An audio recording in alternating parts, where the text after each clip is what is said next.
એમાં એ લોકોએ બીજા માળે સેકન્ડ ફ્લોર ઉપર 1500 લીટર ડીઝલ, પછી એની જે ગોકાર્ટ હાલે છે એમાં વાપરવા માટે કંઈક 1200 કે 1300 લીટર પેટ્રોલ, નીચે જે વેલ્ડિંગનું કામ ચાલુ હતું ને ઉપરનો ફ્લોર એને ચાલુ કરી દીધો હતો, એની આરોવારી વેલ્ડિંગનો તણખો પડતા જ એ બ્લાસ્ટ થયું છે સીધું, અને કોઈને બચવાનો મોકો નથી મળ્યો. 45 સેકન્ડમાં આખું બધું છે ને એ બની ગયું હતું. બીજું 4 વર્ષથી કોઈ એની ફાયર એનઓસી નથી એક જાતની, અને 99 રૂપિયાની લોકોએ સ્કીમ રાખી હતી તે દિવસે. 99 રૂપિયાની સ્કીમ માટે જેની જરૂરિયાત છે એનાથી ડબલ પબ્લિક અંદર હતું. તમારી માંગણી શું છે?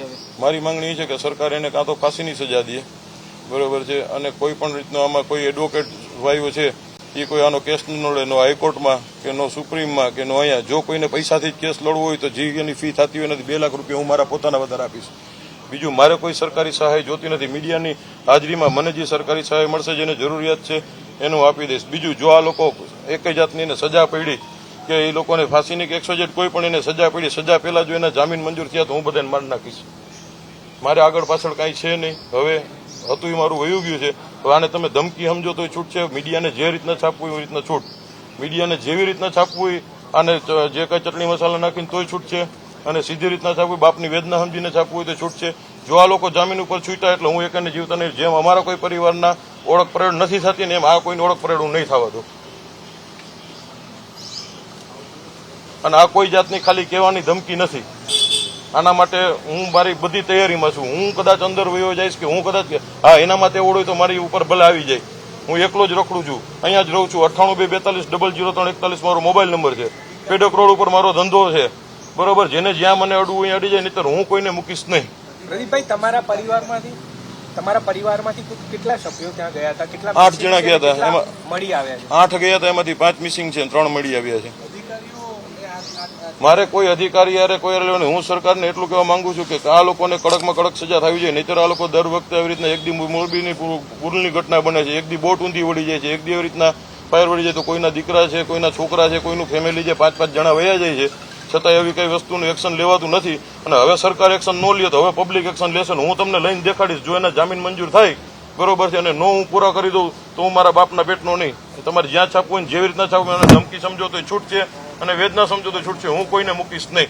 જો આમાંથી કોઈ જામીન ઉપર છૂટ્યા તો મારી માંગણી એ છે કે સરકાર એને કાં તો ફાંસીની સજા દે, બરોબર છે, અને કોઈ પણ રીતનો આમાં કોઈ એડવોકેટ ભાઈઓ છે એ કોઈ આનો કેસ ન લડે, નો હાઈકોર્ટમાં કે નો સુપ્રીમમાં કે નો અહીંયા. જો કોઈને પૈસાથી જ કેસ લડવો હોય તો જે એની ફી થતી હોય નથી 2 લાખ રૂપિયા હું મારા પોતાના વધારે આપીશ. બીજું મારે કોઈ સરકારી સહાય જોતી નથી. મીડિયાની હાજરીમાં મને જે સરકારી સહાય મળશે જેને જરૂરિયાત છે એનું આપી દઈશ. બીજું જો આ લોકો એક જાતની એને સજા પડી કે એ લોકોને ફાંસીની કે 100 કોઈ પણ એને સજા પડી, સજા પહેલા જો એના જામીન મંજૂર થયા તો હું બધાને મારી નાખીશ. મારે આગળ પાછળ કાંઈ છે નહીં. હવે હતું એ મારું વયું ગયું છે. તો આને તમે ધમકી સમજો તો છૂટ છે. મીડિયાને જે રીતના છાપવું એવી રીતના છૂટ. મીડિયાને જેવી રીતના છાપવું હોય આને જે કંઈ ચટણી મસાલા નાખીને તોય છૂટ છે, અને સીધી રીતના છાપવું, બાપની વેદના સમજીને છાપવું હોય તો છૂટ છે. જો આ લોકો જામીન ઉપર છૂટ્યા એટલે હું એકને જીવતા નહીં. જેમ અમારા કોઈ પરિવારના ઓળખ પરેડ નથી થતી ને એમ આ કોઈની ઓળખ પરેડ હું નહીં થવા દઉં.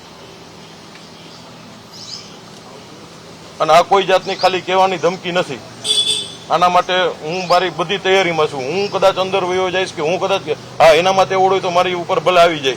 હું એકલો જ રખડું છું, અહીંયા જ રહું છું. 98 2 42 003 41 મારો મોબાઈલ નંબર છે.